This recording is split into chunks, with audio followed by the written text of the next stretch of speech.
All right, Mondays with Mac McCarthy joining us today on Pirate Radio Live, recapping a great college football weekend and looking ahead to the next. Coach Mac, how you doing? I am good, and I think it mostly lived up to the billing, and we still got one more game left tonight of interest. That's right. And I need North Carolina to win, or I'm going to go 0-5 on picks to start the Yeah, and I've season. got North Carolina as my upset pick, so I need them to win also. Mac, quickly let's start in house and go outwardly. And our Pirates are 0-1 after a loss to NC State. It took East Carolina about an hour of real time to wake up and get a first down and actually look like a decent football team. And by that time, I guess Dave Doran had gone into his typical turtle shell because they had a double digit lead, and it led to a pretty good finish in Raleigh. But again, just took ECU too long to get going offensively. Tough to on the road catch up from a 17-0 deficit. But the fans that we talked to in the fifth quarter really upset about the start of the game, but signs of optimism moving forward for ECU. What do you think of the Pack and Pirates Thursday? Yeah, I mean, first of all, it was very entertaining. A really slow start, and the defense I thought was really, really good. And but even they couldn't hold on when when the offense was going three and out, three and out, three and out. So you dug a little bit of a hole. But after that, I thought the Pirates outplayed the Wolfpack for the most part, and of course it ends disappointingly down there deep in their territory with a chance to tie it and send it into overtime. And all the momentum at that point would have been on East Carolina's sideline. So I was encouraged from a Pirates point of view. My only question is sort of we don't know how good NC State is, and Yeah. at this point, making judgments after the first week is stupid. Whether you're being positive or negative, just hold on and let's find out a little bit more about not only these teams, but also some of the teams, on the national stage. Well, Mac, we'll let you run because today's segment is all about making irrational judgments. So I'll find somebody else to do that. So Overreaction Monday is a good thing. yes, sir. Yes, sir. Mac, that was a rare game after listening to and hosting our fifth quarter and listening to Joe Giglio and Joe O in Raleigh hear from State fans. Like nobody left Carter Finley Stadium happy after Thursday night. Kind of hilarious. That's the way the line they use is State wins, Doran loses. That's pretty good. All right, your Hokies 0-1 as well. And man, I was thinking until it kind of got away there at the end from Virginia Tech. We like sports because they're unpredictable and there's something new every week. But part of me likes some consistency, and just seeing Georgia Tech or Virginia Tech in a defensive slog and like big special teams, and it just felt at home seeing Virginia Tech in that kind of football game. But that was we'll get to the defenses and iffy quarterback play in a moment, but that was a back and forth game and some solid defense there throughout. What'd you think of the Virginia Tech South Carolina showdown in Yeah, Atlanta? a little bit like East Carolina. I felt pretty good about Virginia Tech's defense, and they held up until and the punt return wasn't on them, and then they gave up one big play to a great receiver, maybe the best athlete in America, in college football anyway, and a great quarterback in Lenora Sellers. But I wasn't discouraged. I was a little bit discouraged by Kyron Drones play. He had a great 2023. Played just okay last year. Was beat up a lot. Didn't get to play even all the season.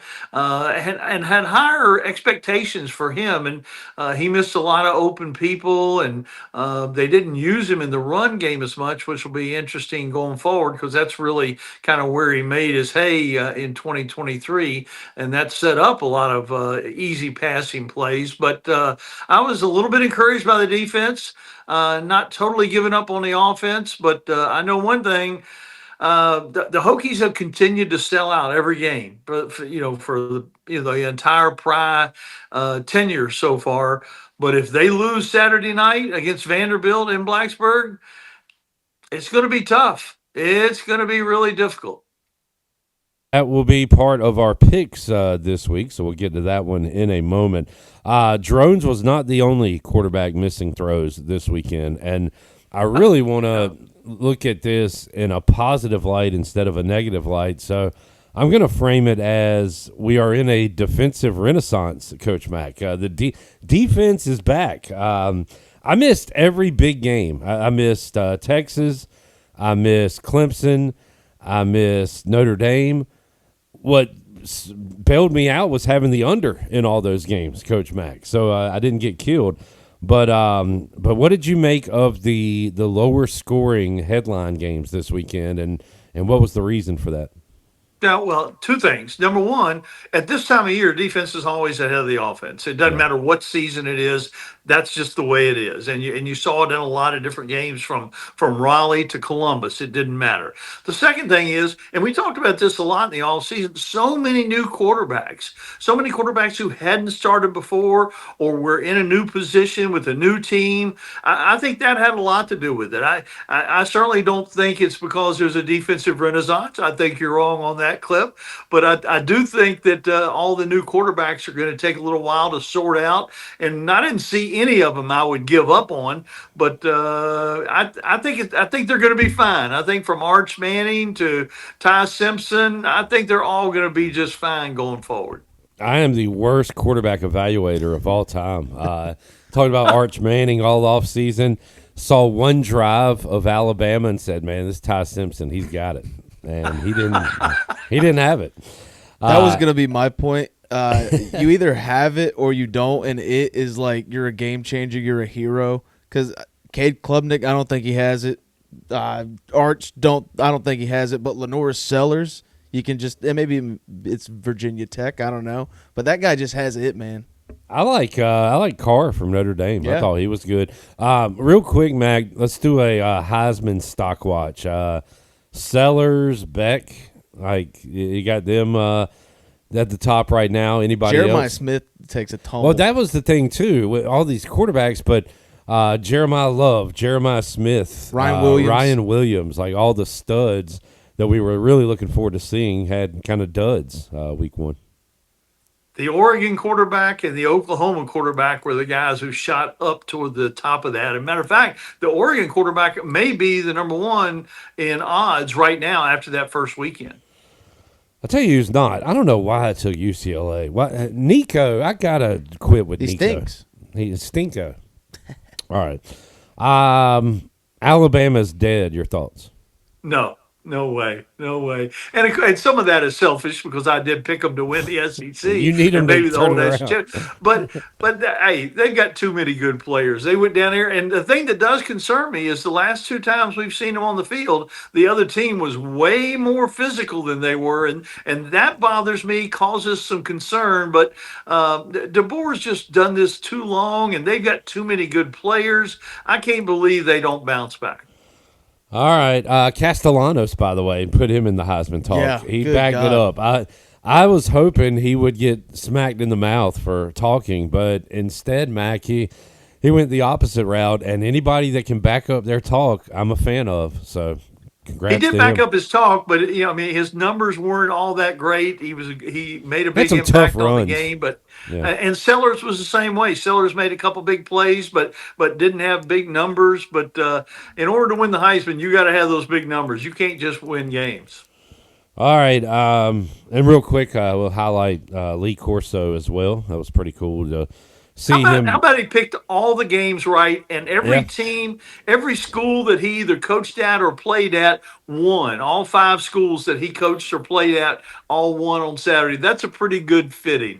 Which is either a beautiful thing or, as my late grandfather would say, it's all rigged. So whichever way you want to look at it.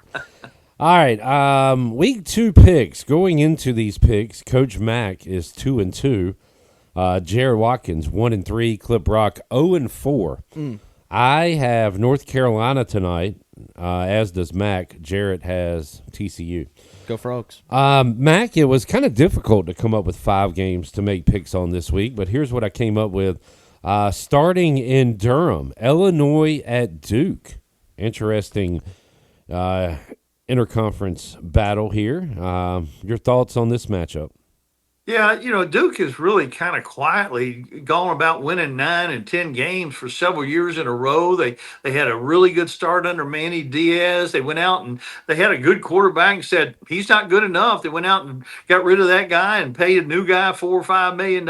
And they are kind of a sneaky pick here, but I like Bielema's team. I think Illinois takes care of business on the road.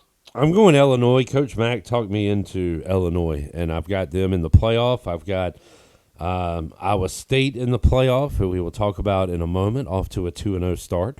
But yeah, I'm going to ride with Bielema. How about you, Jared? They'll be drinking champagne on the way back to Champaign as Illinois will take down Duke. All right, well said. Now you have to do that for every pick, so no pressure.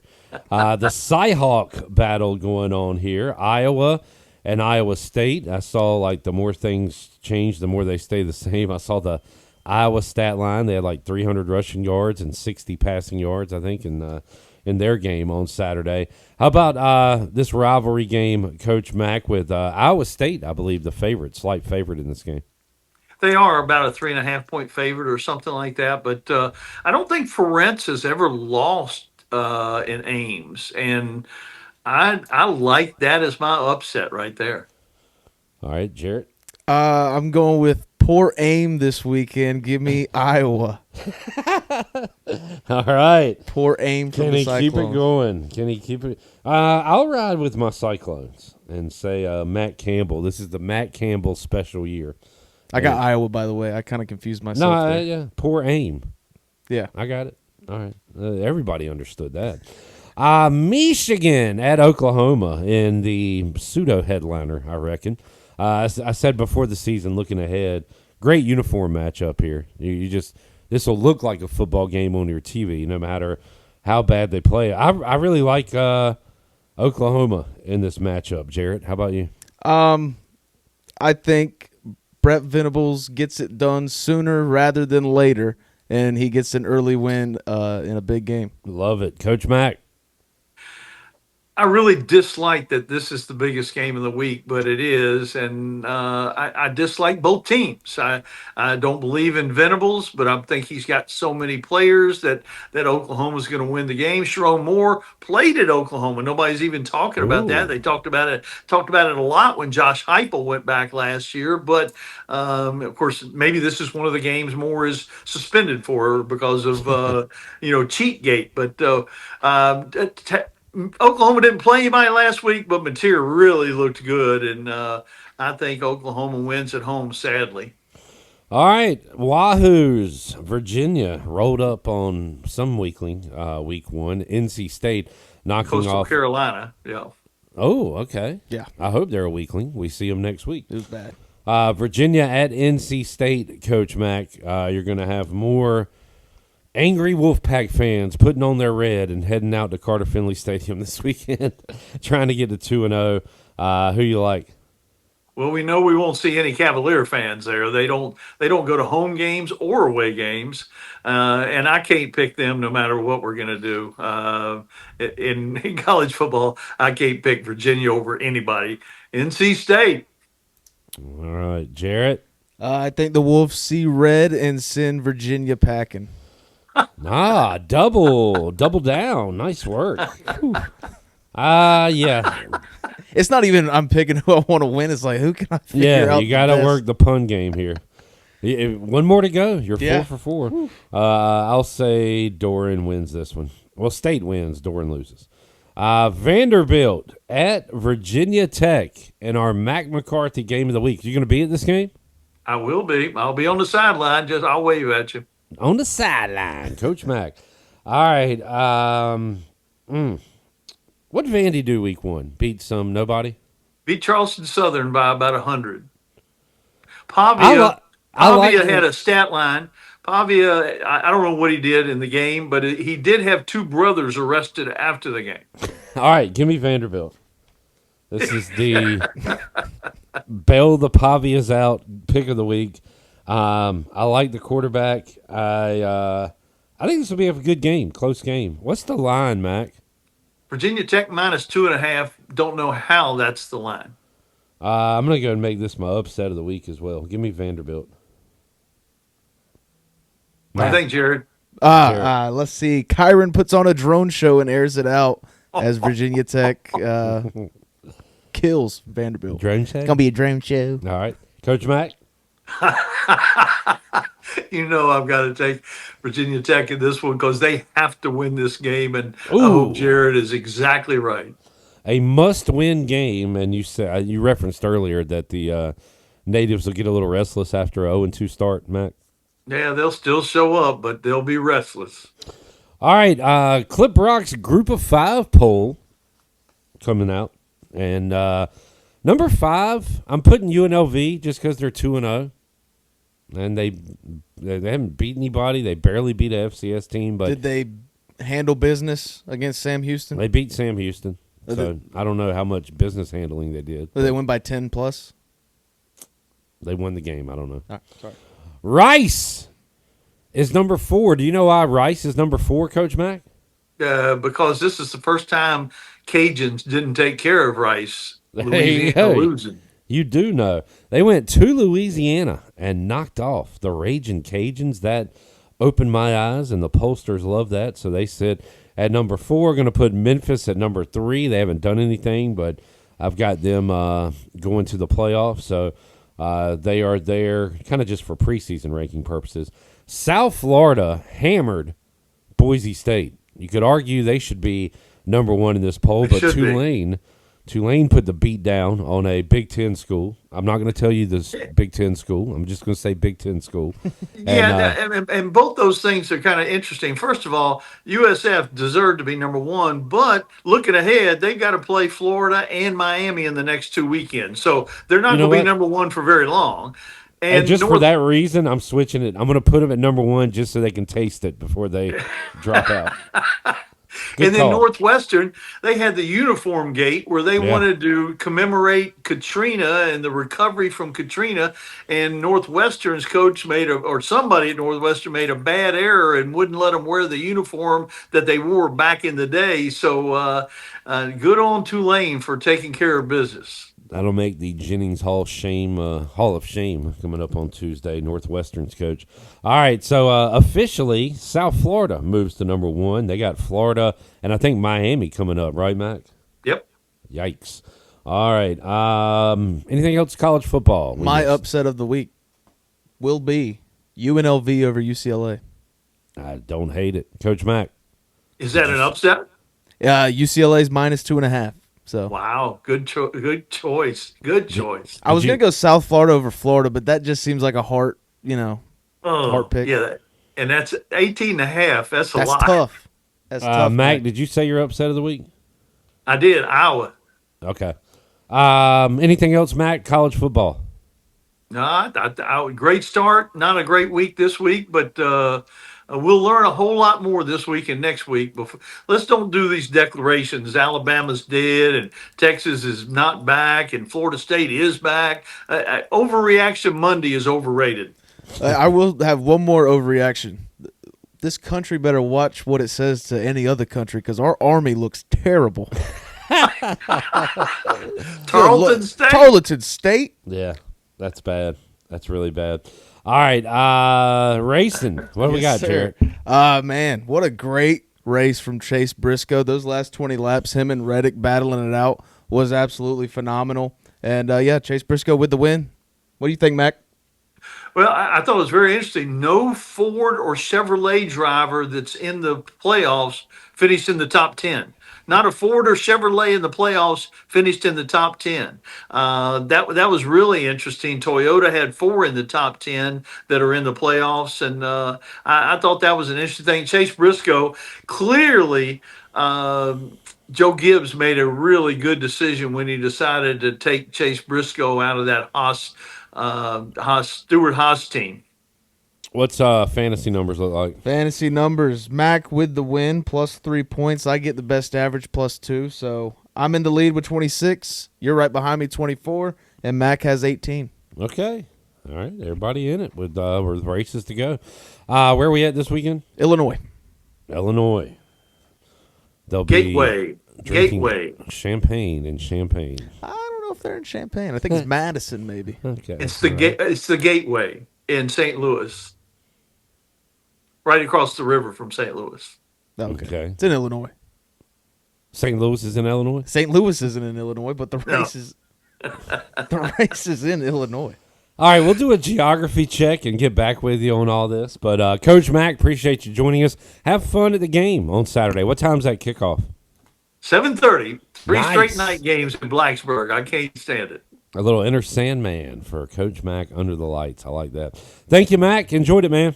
Thank you, guys.